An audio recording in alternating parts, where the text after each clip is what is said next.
What is this smart contract all about, and what are the core principles behind their operations? Yeah, so smart contract is a contract just the way a legal contract, which is an understanding between two parties, wherein when uh, party A does something, fulfills the duties or fulfills certain commitment, party B pays party A. So that is what a contract is, and that is what a smart contract is. How does this smart contract way of development addresses those challenges? And do you see that there is a certain way that also helps improve the maybe the estimations, or maybe that we say a certain timelines way, right? Do you see that that definitely makes a difference over here? Yeah, so let me step back. So, uh, smart contract is just a tool or a mechanism to enforce an estimate. So, there is no way that smart contract can improve the way we estimate, but it can enforce an estimate. Struggling with estimating, managing requirements, and trust issues in your agile or software development team? This episode explores how smart contract driven development can help. For today's episode, we have Vinayak Joglekar as a guest, where we will talk with him about what is smart contract driven development, how is it different from other traditional contracts, how automated testing triggered by predefined tests in control environments can streamline software development for both traditional teams and those incorporating freelance or contract work. Get ready to learn how this approach can improve productivity, ensuring quality, and building trust within your development process. Vinayak Joglekar is a serial entrepreneur, founder, and director of Resumex with 4 decades of industry and entrepreneurial experience with 3 successful exits. After his last rewarding exit, he decided to devote his time to deal with the problem of unethical practices like quiet quitting, absconding, last minute dropouts, proxy interviews, and moonlighting in the software engineering profession. So, without further ado, let's welcome Vinayak.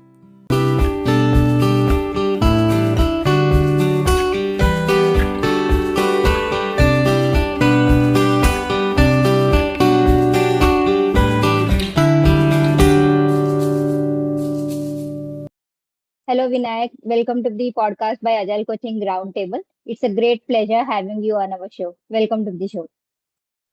Uh, Thank you, Ramya. Thanks for having me on this podcast. The pleasure is mutual.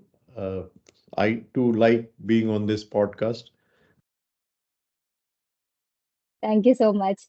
So today we want to have a conversation with you on the smart contract, and especially the smart contract driven development.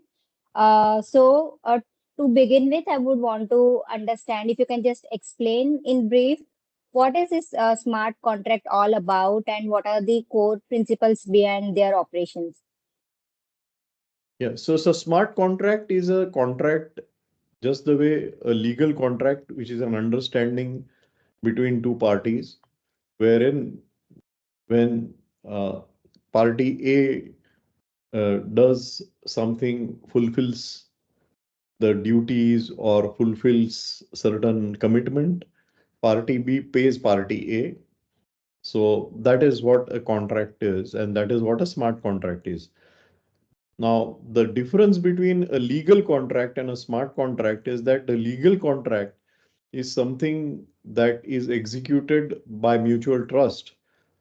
When party B says, yes, I have received what I wanted, and party A has kept up the commitment, and party B pays to party A. Now, here, party A and B need to have that trust relationship with each other. Otherwise, they would not be able to, even if they have signed the contract, they don't want to go for court or litigation or anything like that. So they trust each other. So in most cases, these contracts work on trust. Now let us come to a scenario where party A does not know party B at all and they don't trust each other. In which case, it is very difficult for them to do business. And which is the case for most people. Most people don't know most people. So how do they do business with each other? So that is where smart contracts help you, because smart contracts are based on, triggered by a software or a program. So let us say that I and you enter into a smart contract that the temperature in Pune tomorrow is going to be 12 degrees Celsius, the minimum temperature. If it is above 12, I will pay you. If it is below 12, you will pay me, say X amount. Now, once we enter into a smart contract, and I don't know you, you don't know me, but we just know each other's wallet addresses. I don't even need to know your name. The temperature in Pune is published, and the moment it is published, it triggers a smart contract. Either you get paid or I get paid. So Wow. this is a trustless way of dealing between two unknown parties, those or complete strangers, those who don't know each other. Now, that is the power of smart contracts. It is based on blockchain technology, and there are several details, technical details to it, which I will not go into as of now. But that is, in simple terms, the difference between a legal contract and a smart contract. Okay, thanks, Vinayak, for sharing that differentiation between a legal and a smart contract. To maybe to get more into the IT space, maybe starting with the simple thing is trying to understand the traditional software development, and which often is always associated with certain kind of estimates. If we say that, okay, in a way of working, how does this smart contract way of development addresses those challenges, and do you see that there is a certain way that also helps improve the maybe the estimations, or maybe that we say a certain timelines way, right? Do you see that that definitely makes a difference over here? Yeah, so let me step back. So, uh, smart contract is just a tool or a mechanism to enforce an estimate. So, there is no way that smart contract can improve the way we estimate, but it can enforce an estimate. So, let us discuss how and what are the issues that are faced by estimation, and what can be done to solve those issues or address those issues. So, one of the issues that we see is that the estimates are often very loose, in the sense that uh, there is a range estimate, if you will, and you say that it will take a week or two. Now, the difference between a week and 2 weeks is 100%. So there is so much of latitude we allow in estimates, that it might take a day or two, it might take a week or two, Correct. and we are, in our colloquial language, used to give range estimates. Also, the agile way of estimation of doing story points, for example, there is no direct relationship between story points and number of days, or Correct. number of man days, if you will, right? So it is just a t-shirt size kind of relative way of estimating, and that is again very loose. It depends on so many things, and we are not very sure what it is going to cost. Whereas the management, or to run a company, you need to have a budget. Without a budget, you can't run a company, you can't do a project, and you need a definite budget, and you need to have that. So somebody has to take the risk that the management is not going to listen if it exceeds the budget. Now, who takes the risk? Now, when it comes to risk, it comes to safety, right? So everyone wants to cover the risk. So then the question of safety factor or padding comes in. So this is human psychology. So what happens is then you apply some kind of padding, and at each level there is padding. So the developer applies some padding, then on top of that, the lead developer, on top of that, the manager, and then finally the business unit head. And by the time it reaches the top, there are several thick layers of padding there, which uh, are dangerous in two ways. One is that this padding is, uh, it gives you a wrong idea of protection, that the padding will protect you. Why I call it wrong is because people become more relaxed in terms of detailing out what is really needed, because they say, hey, I have already padded it with 20%. So, let's not worry about going into details right now. I know I can do it in 10 days, but I already told it's going to take 12 days. So why worry? Why go into details? And that is where the problem starts, that you have people taking risks which are unknown. So they are assuming that whatever is the factor of safety, maybe it's 10%, 20%, will take care of those inaccuracies or risks. Very often, those are in excess of the padding that is applied, and vice versa. Even the management's expectation of what is required or what is expected from the estimated output or outcome goes up, because they relate what is expected to what has been estimated. And there is always this feedback that comes that, look, we paid so much, now can't we do this much in, we didn't spell this out, but can't we do just this much extra? Correct. So even from the side of the management, this padding is something which acts as a way of a negotiating stance at a later date. So management says, okay, let's agree to this for now. And if we don't get what we want, I think there is enough padding in this that we will be able to negotiate our way into getting something more. So as I always say, when it comes to an estimate which has got a padding which has a lower bound and upper bound, the person who is buying is looking at the lower one, and the person who's delivering is looking at the upper one. Correct. And so, by definition, these two are never going to agree.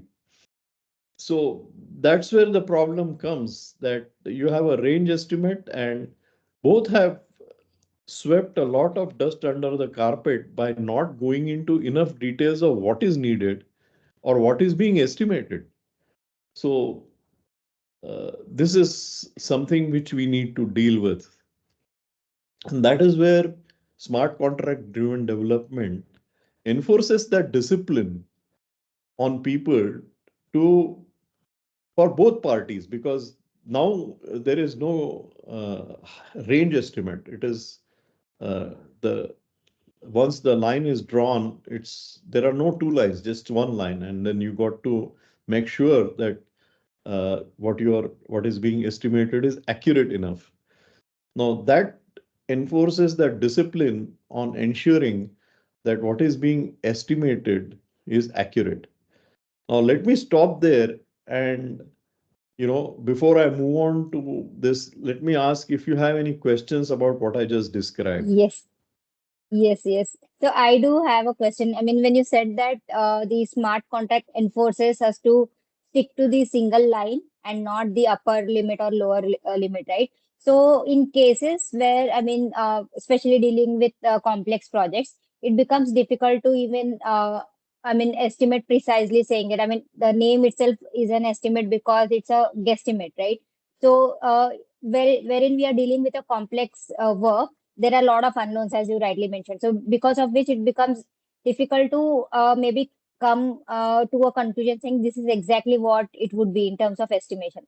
So, when you say that smart contracts enforces us to agree upon a common estimate, so how does that happen actually? Yeah. So let us talk about complexity or a complex project. A complex project often is something where estimates are not possible. So a smart contract is not possible. So the Okay. story, if you just say that, hey, I want a smart contract for this very complex project, it is not possible. So the story will end there itself. Now, what is not estimatable or what is it's not possible to do it, it's not possible. Now, if you have to go a little deeper and make or simplify that complexity by decomposing that complexity into smaller user stories or you can say baby steps that are involved in accomplishing a task, if you will, then it becomes easier to estimate. Now, I'll give you an example. As a developer, on day one, you will give a range estimate. But after you have started going into details and after you have started peeling the onion, you will discover, and on maybe day five, you will be able to give a narrower range as an estimate. And maybe by the end of a week or two, you will be able to give an exact estimate because you know what you are going to do, what is required. So it is possible for you to drill down to a level where an estimate can be accurate, or at least it can be within the range of your capacity to take risk. So I will divide these two problems. So first is decomposition. Now, thanks to generative AI, that we are now able to decompose. Now I'll describe what difference generative AI has made to our ability to decompose a complex problem into its simpler components. So if you take a complex problem, the way to go down and drill down is by asking questions. So if you ask questions and get answers to those questions, then in that case, you will be able to get more details from the stakeholders or business to know the problem more and then become more equipped to drill down to a level where you're dealing with a smaller level of granularity than a big chunk. Now, our ability as human beings to engage in a dialogue of question and answer is limited. I have seen several meetings which are called as discovery meetings, wherein Mm. a stakeholder is going to the whiteboard and maybe you are taken into a conference room or maybe even you go out on a resort or something to discuss what is required, and the stakeholder describes on a whiteboard, lot of waving of hands happens, lot of questions are asked, lot of questions are answered, and all that is probably recorded. And maybe at the end of the day, it's like a tiring day. At the end of the day, the stakeholder asks a question, any more questions? And it's like 5 p.m. So there are no more questions because, given the situation, given the time you already spent the day, and now, you are ready to go home. So you're not going to again open the can of worms by asking a question or a couple of questions, even if you have. So it's Correct. human psychology, right?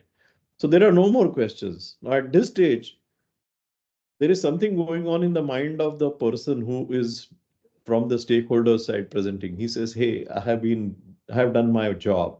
I have explained everything.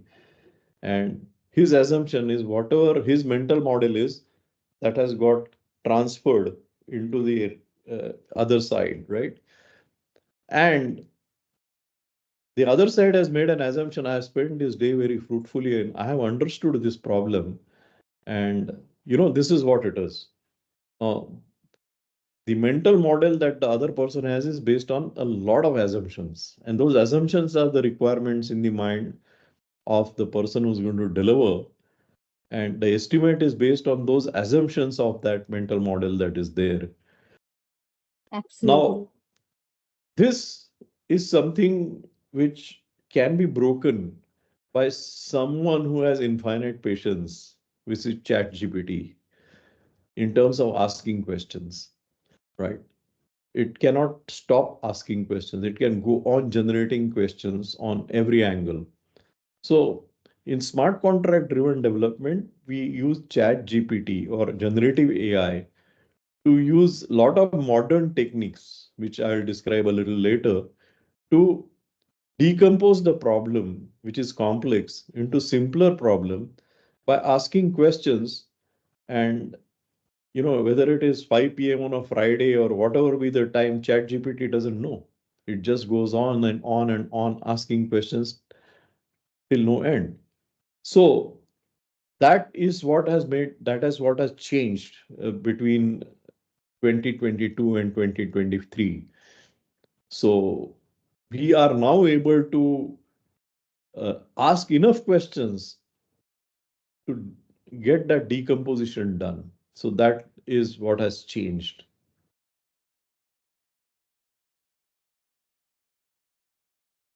Okay.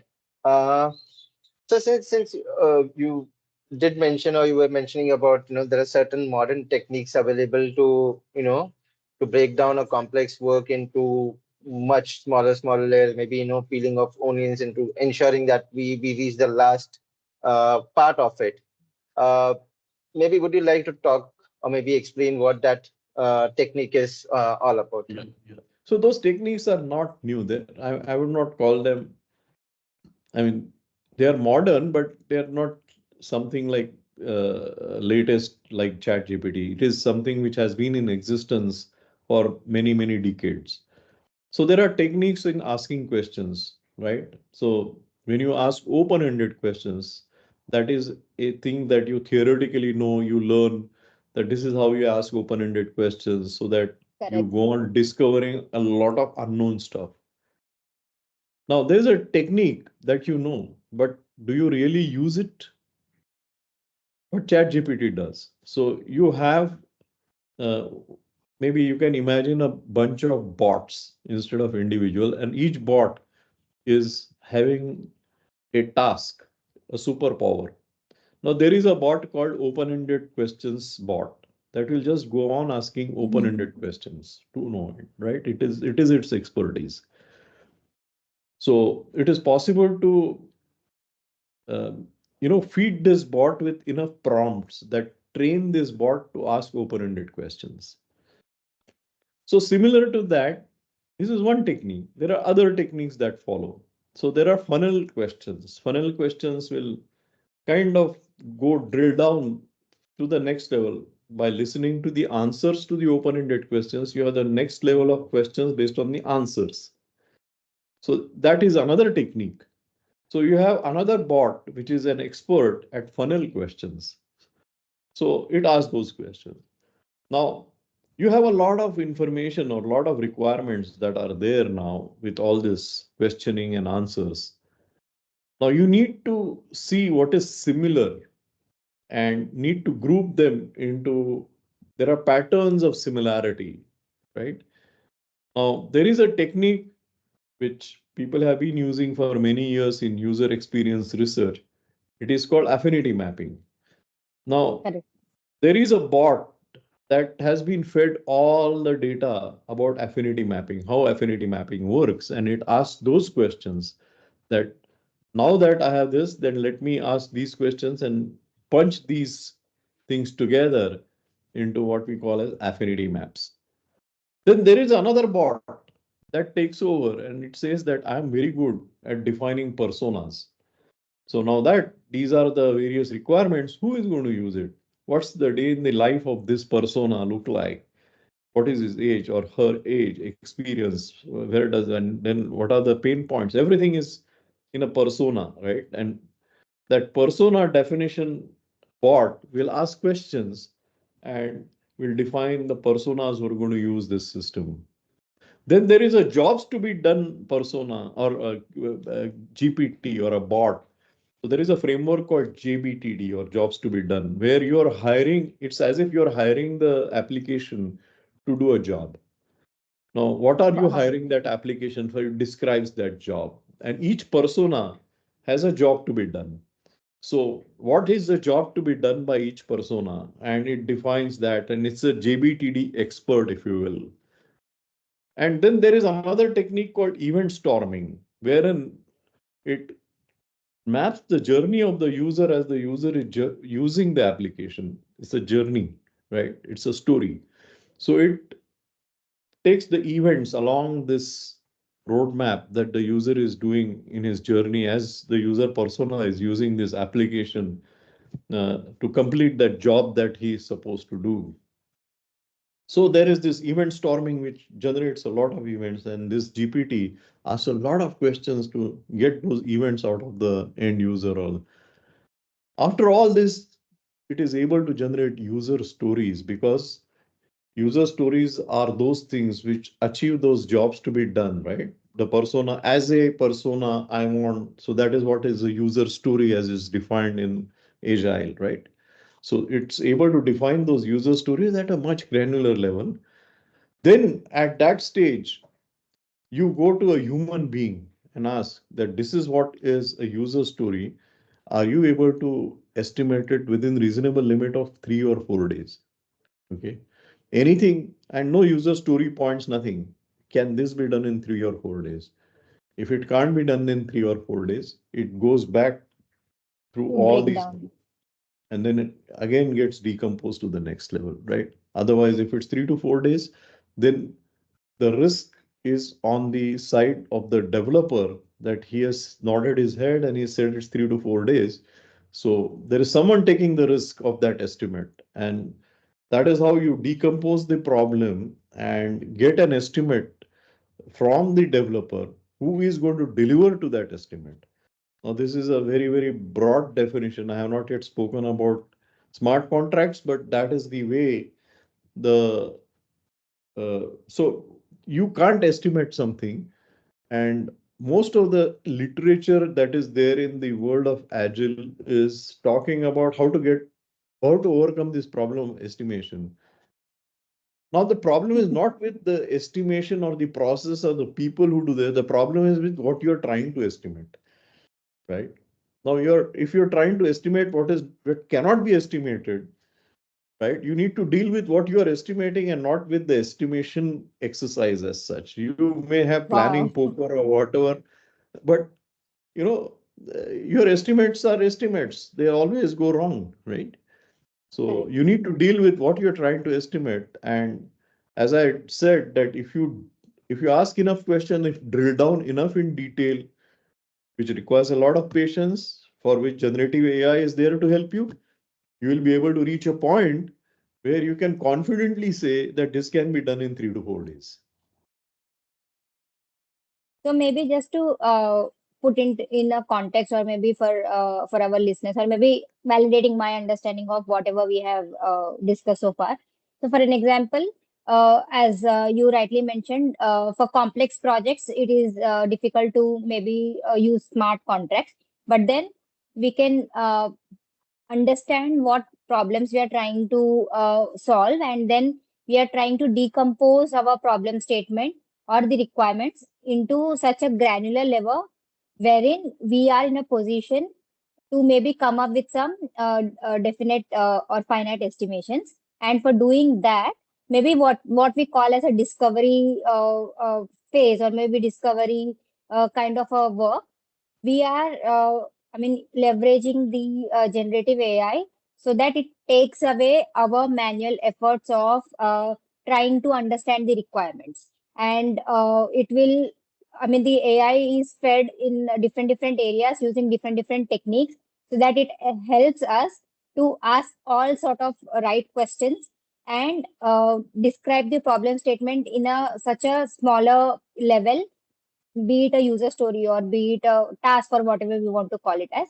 so that now it is possible for a human being to say that, okay, this is this thing, direct thing, these are the requirements. Now tell us how much time it would take us to complete that work, right? So, am I right in getting Yeah, this? you're absolutely right. So it becomes there are two things that happen here. Mhm. It becomes possible to estimate it, and also it becomes possible to for the developer for the tester to test it, because it is decomposed to a level where it is very well defined. After asking so many questions, you reach a level of definition of what is needed, what you call as the definition of done, to a Correct. level where there is can be an agreement. Now, for a smart contract to happen, there has to be an agreement that this is what is needed. Now, for both estimate as well as for testing and saying that, okay, this is something which is meeting the requirement, you need to have that clarity of what is the definition of done. And this is what it brings, that yes, this is what is expected. And as you rightly said, it could be a user story or a task or a subtask within a task.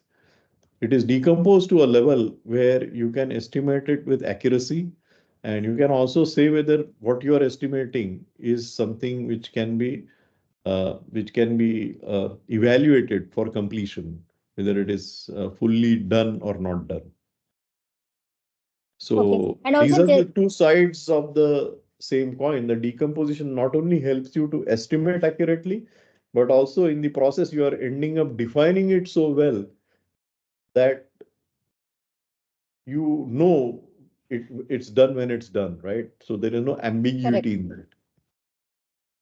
Okay. And also, since we are talking about the smart contracts and estimations, right? So I'm very curious to know one thing that uh, when we, I mean, this smart contract kind of a thing, or maybe even the estimation part, let's talk about just estimation. So entire our discovery phase is taken care of because of this, maybe bringing in generative AI, right? I mean, this obviously eases our lives as developers or maybe as an agile practitioners or whoever is working on the actually problem statement. What I would also want to know is, uh, does this smart contract eliminate our contracts that we have today with our stakeholders or the customers? Maybe when I say contracts, maybe say SOW to begin with. So does that eliminate completely, or it just acts as a top layer, or maybe the layer beneath it? Yeah, so the problem with today's SOW, there are two types of contracts. One is the time and material contract, where the risk is entirely taken up by the stakeholder or the customer. If you spend 31 days or 30 days of the month, you get paid, right? No matter what. So, Correct. there is no direct relationship between what gets delivered in those 30 days. Of course, you follow all the agile processes, you have your sprint planning, you have your estimates, you have your story points, you have all the things that you do. But, the the fact that you have to pay the development team at the end of the month doesn't go away. So the entire risk is taken up by someone who's giving the project, maybe a stakeholder or a client.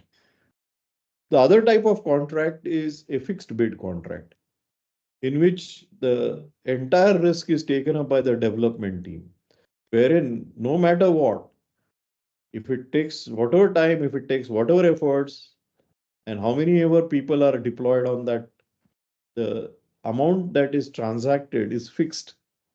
So the entire risk is taken up by the development team. So there is nothing between these two extremes. So what we do, and this is where I would like to pull up a picture, is how we Sure. divide the risk at different levels. So uh, I'll just share my screen and pull up a picture. So what you see here is a hierarchy, and the risks are divided along the hierarchy. Right. As I just described, let's start at the bottom of the hierarchy where you see the developer level, where you have some 3 or 4 day kind of thing, which is based on a unit test.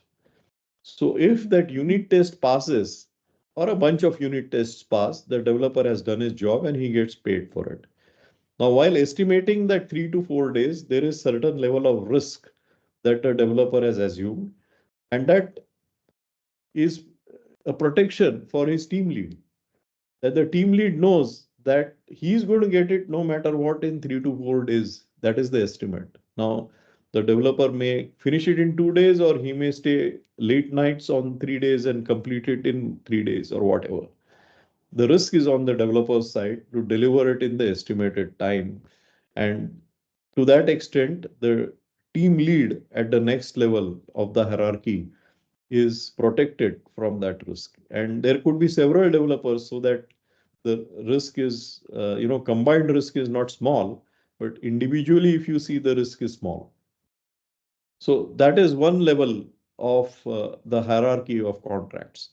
The second level is an integration test. So when you integrate these units which are developed by front end, back end, and middle, all that, and that is where probably you have a team lead, and the team lead has to ensure that a bunch of integration tests run and they run properly.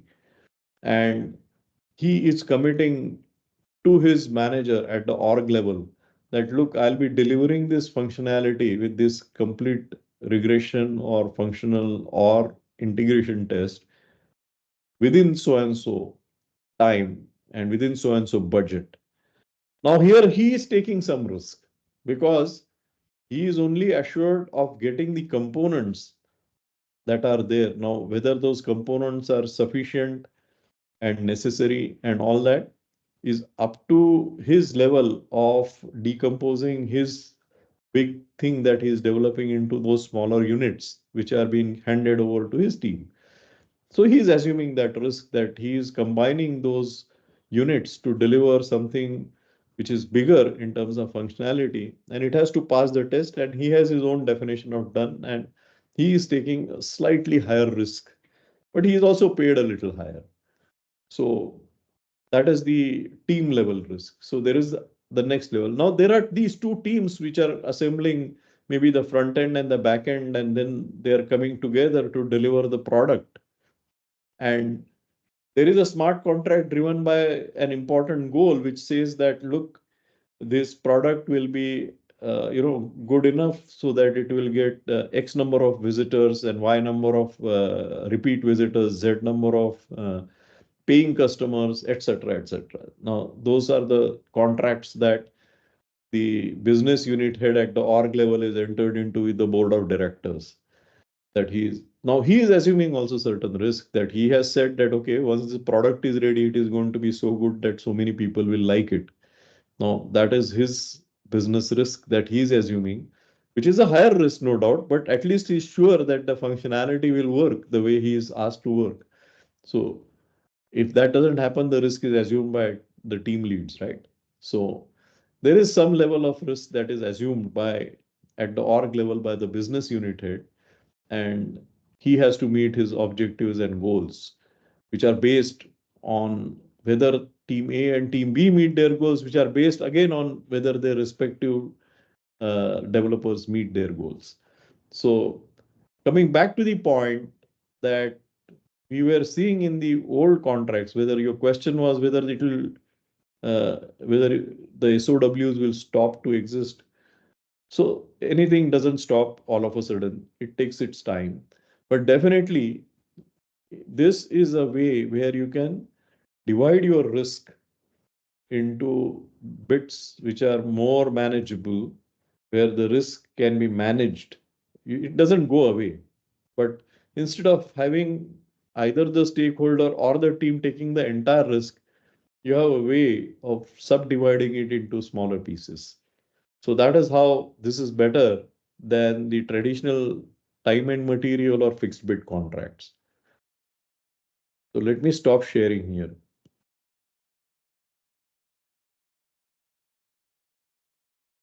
Oh, okay. As you were mentioning, the different level of risk based on, at the team level or at the lead level or at the organization level.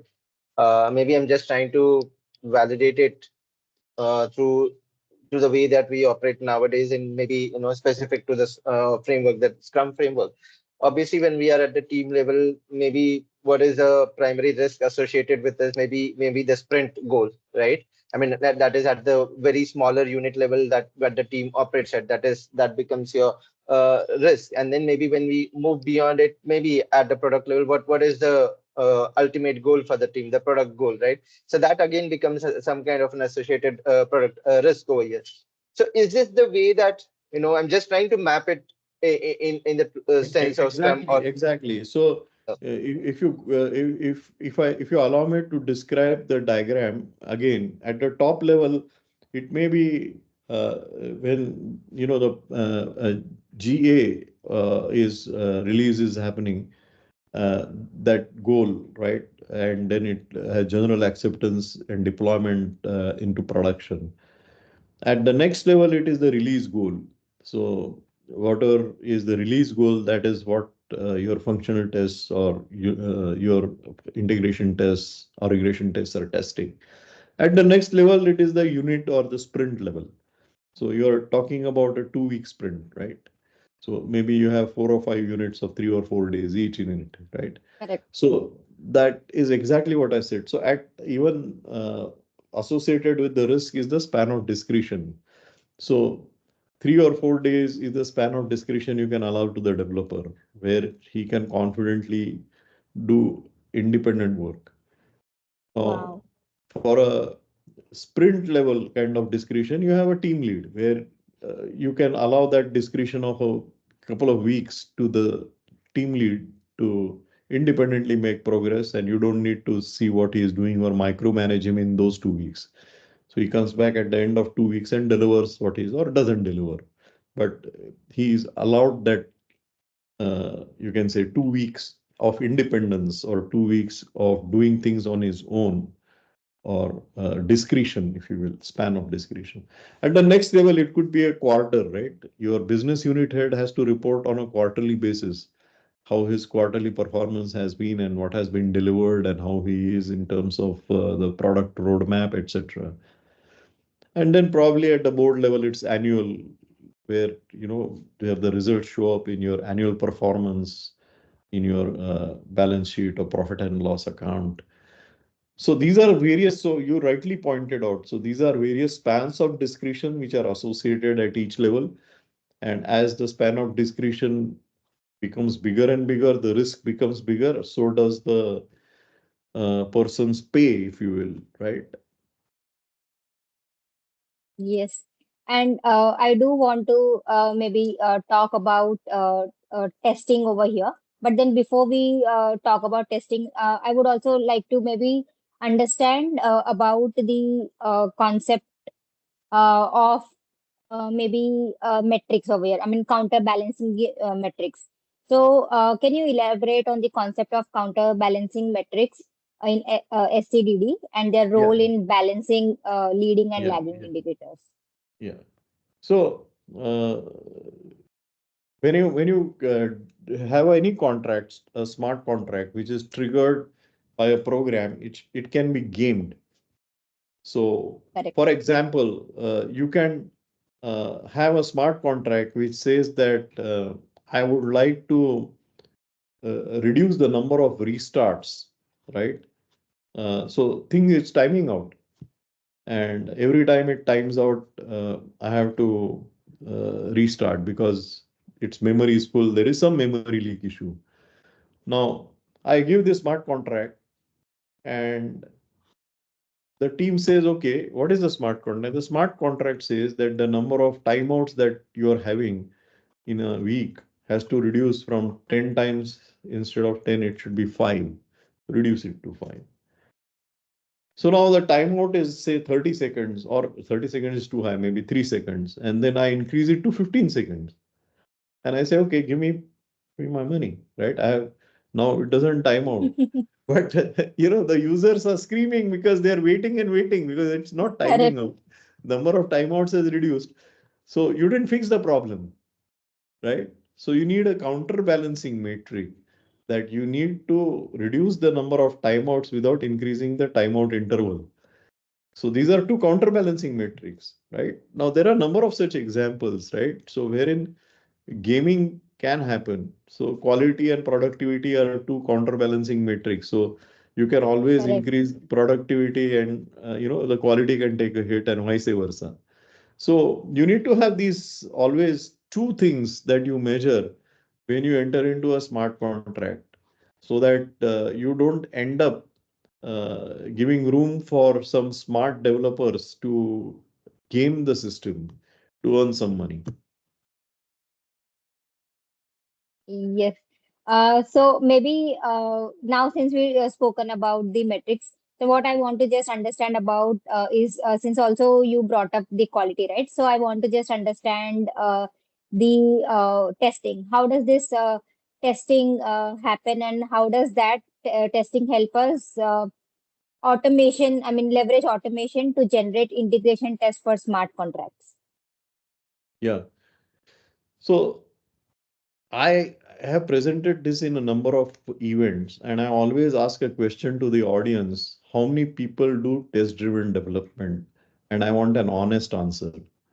And hardly one or two people they raise their hands saying that they really do test driven. But the number of hours and the amount of talk that is there about test driven development is enormous. And it makes a lot of sense when you listen to someone talking about it. But when it comes to practicing, oh my God, I mean, it slows you down so much that to hell with it. You're not going to do it. Right. So this is what happens with test driven development. Now, if you have not developed a test and you have written the code, then after a year or two, it becomes very risky because if things start breaking, you don't know if I touch X, Y will break. If I touch Y, Z will break. And it becomes all a very Correct. woozy stuff, right? Now, then someone wakes up and says, hey, if we had those tests and test automation, all this would not have happened. We would be sure that why things are breaking and things would not break so often and it not be so risky. So let's have test coverage. Let's increase. Let's write automated tests. When they wake up and start writing automated tests, they say, why the hell are we writing these tests? Because the most of it is already working. Right? Customers are happy. It is working. And why are we writing? So, but anyway, since management wants us to increase the coverage, let us write the tests. So they start writing those tests. And then if the test fails, what happens? Do they fix the code or do they fix the test? It's always the test that is fixed. They fix it till it's green. Correct. And then you end up having very good test coverage. All of them are passing and all the bugs are safe. So uh, this is what Correct. happens in today's scenario, right? And that is a sad story of test-driven development. Now, thanks to generative AI, it is possible for you to remove the drudgery of writing tests or writing automated tests, right? So if you have broken down your problem to a level which I just described, and if you just say that I want a test for XYZ, and you just say that it's in Selenium or Cypress or whatever, it generates the code for that. I want the test data for Wow. this, it generates the code for that. I want a mock for this, it generates the code for that. You know, within a jiffy, and it is very accurate, it works very well. So imagine that there is this uh, automation expert, test automation expert sitting by your side, who is not only giving you the user story, which is defined to a detailed enough level, but also giving you a unit test or an integration test that you need to pass in a proper language deployed with proper test data in your hand. Correct. And then you are writing the code, right? So imagine then it changes the picture altogether, where now you have that level of confidence that not only you will be able to deliver, but whatever you have delivered will work because it is passing the test for the given test data. So that is where generative AI is also helping in bringing test driven development to life. I would say I'm calling it to life because so far we've been talking about it, but really it's been a kind, we have been flogging that horse, but the horse is not going anywhere. But now it has found its feet and it's going to run. So that is what is a essence of smart contract driven development, wherein the test has to pass. If the payment has to come, if you want to get paid, the test has to pass. Now, there is no choice. I mean, you can't say that I will get paid today and write the test tomorrow, right? The test has to be there before. So now, even before you sign the smart contract, you are going to let me to take a look at the test. Let me take a look at the test data before I sign up for it because I need to pass it to get paid. Otherwise, I'm not going to get paid for it. Correct. Now, this is something which has brought in the next level of possibilities, wherein some people who are completely strangers or those who don't know each other can do business, wherein this is the test, this is the test data, this is the environment, and all this is not tamperable because it is hashed into a blockchain. So I can't change anything. Nothing can be gamed. There are counterbalancing metrics, everything is in place. Now I just need to write the code and get the money. Now, the person who's giving out this contract is mentally assured that he's not going to get cheated. And the person who's delivering also is assured that if the test passes, he's going to get paid. Now, it doesn't matter who X is and who Y is. They could be complete strangers. It could be somebody who's sitting in whichever country he's in, a freelancer, right? And the person who's getting this work done could be anywhere in the world. They don't know each other and they don't need to know each other. So that is what is the, it opens out enormous possibilities. So it not only brings the discipline of test driven development and de-risking it, dividing the risk to this level, smart contract driven development makes gig work possible. So if you know, it's the world is moving from whatever we have to gig economy, right? Everything is getting gigified. So even in India, Correct. they are saying that it's going to be a big thing, right? And people are working from homes and they're wondering, what is the company doing? It's my home, it's my laptop, it's my electricity, my internet, it's my brain, it's my table, it's my chair. So, you know, why am I getting Correct. $2,500 and the company is making $5,000, right? So this is a question that is being asked, and even if people are not openly talking about it, it's there at the back of everyone's mind that what's going on. And then companies are saying that, yes, you come back to the office and then we'll tell you why. But people say, no, I go to the office and break my back going, commuting and all that. Correct. So the world it's changed. The world has changed to a level where smart contracts, gig work, and the way I just described, two unknown parties can deal with each other is going to be the norm. Yes. Again, wonderfully explained, Vinayak. And maybe this is where I would try to maybe understand more in terms of any practical application or practical way that maybe, and I'm saying that it's maybe a real world example that you would like to share related to, the smart contract driven development related to its principles, how it benefited a smart contract development project. Maybe in quickly, if you would like to share your thoughts. Yeah, so it is happening in phases. So it's not going to, so the change, like any other change, is going to take time. So what we are doing now is these smart contracts are not in lieu of salary, but in addition to salary. So it is something like internal moonlighting, right? So wherein we Hmm. say that, okay, this is in addition to what you're doing, and this is a smart contract. Who wants to take it up?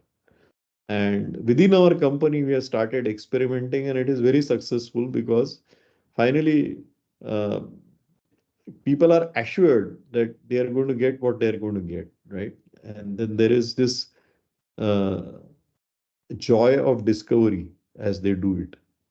There is, it can't be described in words. You can see it on in people when they come to work. You can see how enthused they are, how charged they are, how much they love what they're doing, right? Now, that is because you have trust, you have accountability, and everything baked into it without a boss or without a human being, uh, peering your head to see what you're doing is it's all done by a computer, right? And your trustworthy computer in your control. So that is what practically is happening today. It'll take time. So right now we have 3,000 people who have signed up as what we call as NFT holders to do smart contracts. And very soon we are organizing events in the US wherein we'll be conducting various workshops to teach people how to break down the problem to a level where it can be given away as a contract to these people. So soon we will have this cross-border exchange of gig work happening. Uh, it's a matter of time. So maybe a year from now, if you invite me to this podcast again, I would have some numbers to quote. Oh, definitely. Okay, so maybe the last question for today. I mean, as you rightly mentioned, so when we come back again, maybe as a second part to this, to talk more about gig work or maybe NFTs kind of a thing. I also know there is something called as bot, right? So that is also something we haven't yet touched upon. So maybe for today's conversation. So if you would like to give some advice to maybe practitioners who would like to start off with the smart contract driven development, what would that advice be? Yeah, this very simple, stop doing what you're doing. If you keep doing what you're doing, you'll keep getting what you're getting. If you want to get something more, you have to do something differently. So stop writing code, start generating code. Wow, amazing, amazing. So thank you so much, Vinayak, for this podcast today. And definitely, I mean, we learned a lot. So for the people, I think only inhibitions of using the generative AI is, I mean, people think that they are, I mean, the AI is going to take away our jobs. But what at least I understood from after having a conversation with you is it is only going to enable us or maybe ease our job. Maybe when we talk about just about since our audiences are more into agile world, right? I mean, in the agile world. So for them, if the headache of discovering stuff or maybe going back and circling back on the questions and all those things, if that is taken care, I mean, even if the test cases are taken care. So what they have to actually put their brain on is to how to execute them, right? I mean, that is what Yeah. is Yeah. there. Still, we need them. I mean, we need developers and people who can actually execute that. I mean, it is coming as a guideline or a template or kind of a thing that this smart contract is giving us. This is what you need to do. Maybe the execution part is not something AI is going to do. That is something for the humans to do, right? So that Absolutely. is where, yeah, I Yeah. mean, that is where, So, it's a tool, right? hmm, After all, so you have been talking about agile practices, like you have been talking about decompose the user stories. Now, this is not, not, correct. not a new idea, right? or you should do smart contract driven development. That also new idea. But this was a toothless tiger. I mean, you were just talking about it, not doing anything. Now, Correct. this generative AI has given teeth to our toothless tiger, right? And now Wow. your agile practitioners can start practicing what they have been preaching. Absolutely, absolutely. And that's where I feel, I mean, we need not get scared or worried about AI killing our jobs. Maybe it is just going to It's just a support us tool. as a I tool. mean, yeah, yeah, it's a Correct. tool. As I said, your tiger has found its teeth. Absolutely. So, I mean, I would definitely encourage people to watch and listen to this podcast and learn what we can use. I mean, how we can leverage AI to our benefit, and Yeah, obviously where the human interaction is involved, where the collaboration is involved, or where the teamwork is involved. That is something we are not worrying about. I mean, that is something for humans to still take care of. And yes, whatever can be automated, that can be done using the smart contracts. So thank you so much, Vinayak, for doing yeah. this. Just as We the absolutely loved it. last bit, I am sharing a QR code here on the screen for the Sure. users to scan the QR code in case you do a video. And there is this online course which is free, smart contract driven development. So developers can make use of this free course to understand this topic better. Absolutely. I think this would definitely help our audiences a lot. I mean, I mean, anyone who wants to understand what this smart contract is, I mean, how we can do the development using smart contracts. I think you can enroll for this course using the QR code or scan code over here. Alternatively, we would also add links in the description of this episode. So people, please go ahead and enroll for this course and use or leverage the AI and smart driven contracts.